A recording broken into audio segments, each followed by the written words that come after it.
بسم اللہ الرحمن الرحیم۔ معزز ناظرین السلام علیکم۔ ناظرین، کیا آپ جانتے ہیں کہ آپ نوح علیہ السلام کے کون سے بیٹے کی اولاد میں سے ہیں؟ کشتی نوح علیہ السلام اس وقت کہاں ہے؟ اور نوح علیہ السلام کی کشتی جس پہاڑ پر اتری تھی وہ کہاں واقع ہے؟ نوح علیہ السلام کا مزار کہاں واقع ہے؟ اور کشتی نوح علیہ السلام پر کیا اعتراضات کیے گئے جن کا جواب اللہ رب العزت نے قرآن مجید فرقان حمید میں ارشاد فرمایا؟ ناظرین، آج کی ویڈیو میں ہم آپ کو اللہ رب العزت کے جلیل القدر نبی اور رسول آدم ثانی جناب حضرت نوح علیہ السلام کے حالات زندگی، کشتی نوح، آپ علیہ السلام کی اولاد اور آپ علیہ السلام کی قوم پر عذاب کے حوالے سے مکمل معلومات فراہم کریں گے۔ ناظرین، قرآن مجید فرقان حمید بہت سی آیات میں نوح علیہ السلام کے بارے میں گفتگو کرتا ہے، اور مجموعی طور پر قرآن کی 29 صورتوں میں اللہ کے عظیم پیغمبر جناب حضرت نوح علیہ السلام کے بارے میں گفتگو ہوئی ہے۔ ان کا نام 43 مرتبہ قرآن کریم میں آیا ہے۔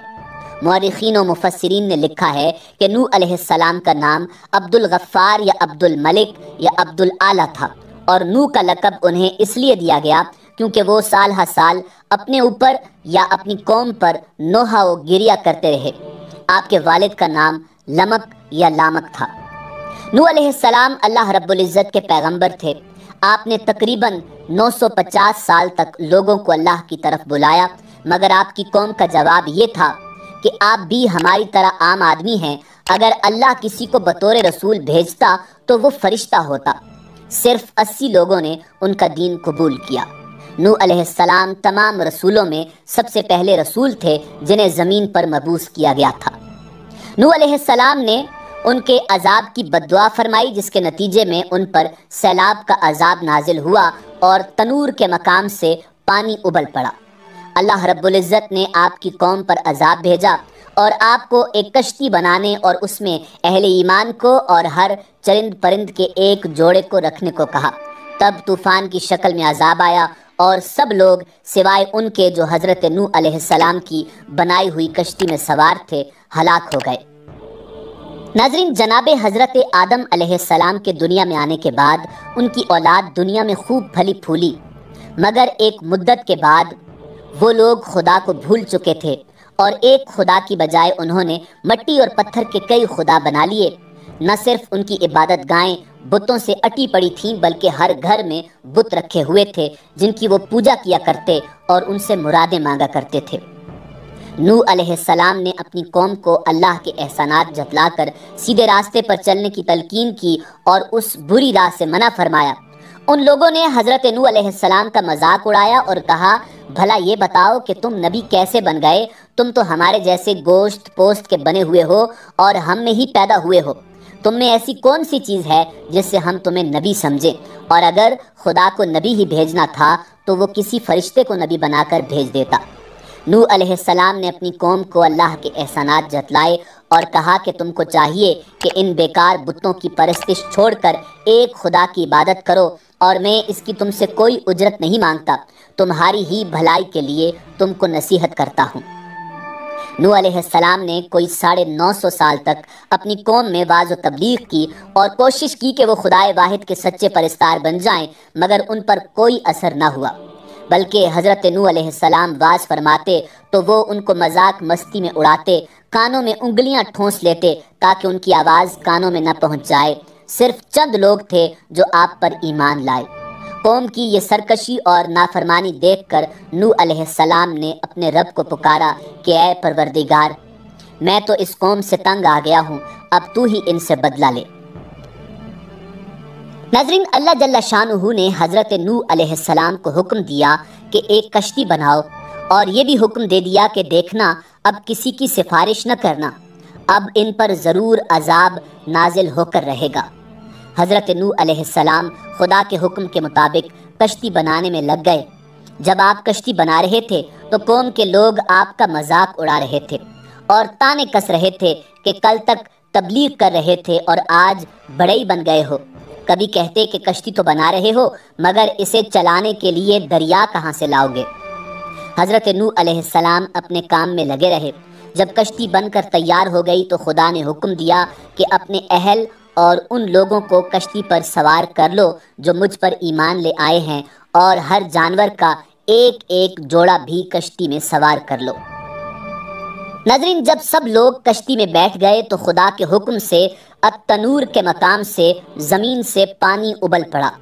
اس کے ساتھ ہی موسلا دھار بارش شروع ہو گئی، زمین پر پانی بڑھنے لگا اور حضرت نوح علیہ السلام کی کشتی پانی میں تیرنے لگی۔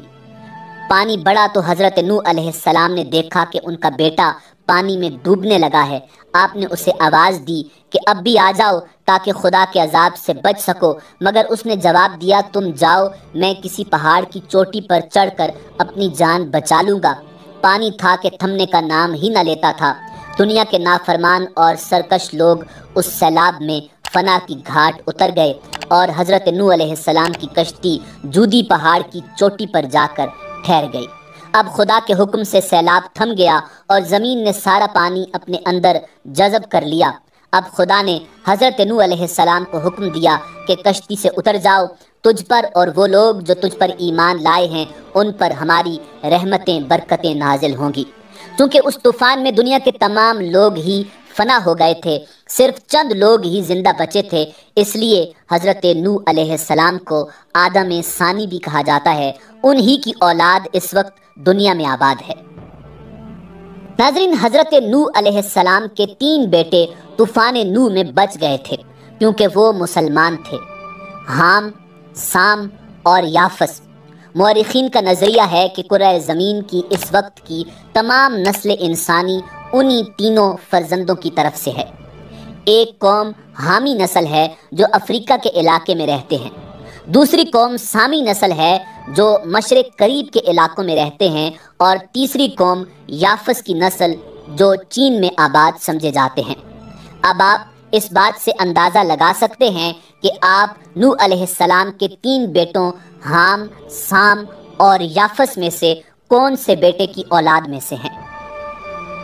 ناظرین، آذربائیجان میں موجود ایک مزار ہے جس کے متعلق آذربائیجان میں مشہور ہے کہ یہ حضرت نوح علیہ السلام کی قبر مبارک ہے، اگرچہ قبر نوح علیہ السلام کے مکان کے متعلق کئی روایتیں ہیں۔ قدیم ماہرین فلکیات کے مطابق یہ طوفان تمام کرۂ ارض پر نہیں آیا تھا بلکہ ایک خاص خطہ تک محدود تھا، جبکہ بعض اہل علم کے نزدیک یہ تمام کرۂ ارض پر حاوی تھا۔ زمین پر ایسے متعدد طوفان آئے جن میں سے یہ ایک تھا۔ عرب جہاں قوم نوح آباد تھی کہ اس سرزمین کے علاوہ بھی بہت سے مقامات میں بلند پہاڑوں پر ایسے حیوانات کے ڈھانچے اور ہڈیاں بکثرت پائی گئی ہیں جن سے متعلق علم طبقات الارض یہ کہتے ہیں کہ یہ صرف پانی میں ہی زندہ رہ سکتے ہیں۔ اس بات کو دیکھتے ہوئے اہل تحقیق کی یہ رائے ہے کہ طوفان نوح تمام کرۂ ارض پر آیا تھا۔ ناظرین، قرآن کریم کے مطابق کشتی نوح جودی پہاڑ پر آ کر ٹھہری تھی۔ جودی پہاڑ مشرقی ترکی میں واقع برف سے ڈھکی ایک چوٹی ہے، آرمینیا کی سرحد سے 300 کلومیٹر کے فاصلے پر واقع ہے، جسے ارارات بھی کہا جاتا ہے۔ نوح علیہ السلام کی کشتی جودی پہاڑ پر جا کر ٹھہر گئی تھی۔ 1977 یعنی 1977 میں ترکی کے اس پہاڑ پر کچھ مہم جوؤں نے اس کشتی کو دریافت کیا۔ اخبارات میں اس کی تصاویر شائع ہوئیں تو یہودیوں، عیسائیوں اور ملحدین کے درمیان ایک نئی بحث چھڑ گئی۔ ملحدین اور روشن خیالوں نے اس پر 4 بڑے اعتراض اٹھائے۔ یہود و نصارہ اس کا جواب نہ دے سکے، مگر قربان جائیے کہ قرآن مجید فرقان حمید ان کے تمام اعتراضات کا جواب پہلے سے ہی دے چکا تھا۔ پہلا اعتراض یہ تھا کہ بغیر کسی ٹیکنالوجی کے 6000 سال قبل ایسی عظیم الشان کشتی بنانا کیسے ممکن ہوا جو اتنا زیادہ وزن اٹھا کر لمبے عرصے تک سمندر میں سفر کرتی رہی؟ جواب: اور ہم نے اسے تختوں اور کیلوں والی کشتی پر سوار کر لیا۔ تحقیق کے بعد اس کشتی سے دھاتی کیلوں اور تختوں کے آثار ملے ہیں۔ کیلوں اور تختوں کی وجہ سے ہی یہ ممکن ہوا۔ اللہ جل شانہ نے نوح علیہ السلام کو اس کا علم عطا فرما دیا تھا۔ دوسرا اعتراض یہ ہے کہ اس زمانے میں اتنی بڑی کشتی کیسے بنائی جا سکتی تھی جس میں دنیا بھر کے جانوروں کے جوڑے سوار ہوئے؟ سورہ ہود کی آیت نمبر 40 میں اس اعتراض کا جواب اللہ رب العزت نے ارشاد فرمایا، یہاں تک کہ جب ہمارا حکم آ پہنچا اور تنور ابلنے لگا، ہم نے کہا کہ اس کشتی میں ہر قسم کے جاندار جوڑے یعنی 2 جانور، ایک نر اور ایک مادہ سوار کرا لے، اور اپنے گھر کے لوگوں کو بھی، سوائے ان کے جن پر پہلے سے بات پڑ چکی ہے، اور سب ایمان والوں کو بھی۔ اس کے ساتھ ایمان لانے والے بہت ہی کم تھے۔ یعنی یہ کشتی کوئی عام کشتی نہیں تھی، بلکہ بہت بڑی کشتی تھی۔ یہ کشتی 3 منزلہ ہے اور بہت لمبی چوڑی ہے۔ اس میں 522 ریل کے ڈبے سوار کیے جا سکتے ہیں۔ 25,000 جانوروں کی گنجائش موجود ہے، اس لیے اتنے جانوروں کا سما جانا بالکل درست ہے۔ ناظرین، تیسرا اعتراض یہ کیا جاتا ہے کہ اتنی بڑی کشتی اتنے عظیم طوفان میں بغیر لنگر کے کیسے تیر سکتی ہے؟ سورہ ہود کی آیت نمبر 41 میں اللہ رب العزت نے جواب ارشاد فرمایا، نوح علیہ السلام نے کہا، اس کشتی میں بیٹھ جاؤ، اللہ ہی کے نام سے اس کا چلنا اور ٹھہرنا ہے، یقیناً میرا رب بڑی بخشش اور بڑے رحم والا ہے۔ حیرت انگیز طور پر جس پہاڑ پر یہ کشتی ٹھہری ہے، اس کے نیچے وادی میں چٹانوں کے نیچے بڑے بڑے لنگر دریافت ہوئے ہیں، وہ اسی کشتی کے لنگر ہیں۔ ناظرین، چوتھا اعتراض یہ کیا جاتا ہے کہ ایک لکڑی کی کشتی اتنے لمبے عرصے تک ایک پہاڑ کی چوٹی پر کیسے باقی رہی؟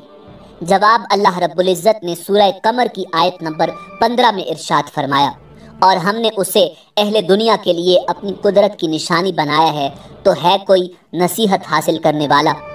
ناظرین، حالیہ تحقیق سے پتہ چلتا ہے کہ اس پورے پہاڑی سلسلے میں صرف اس چوٹی پر برف ہے جہاں یہ کشتی ہے۔ برف کی وجہ سے یہ کشتی اللہ رب العزت نے محفوظ رکھی۔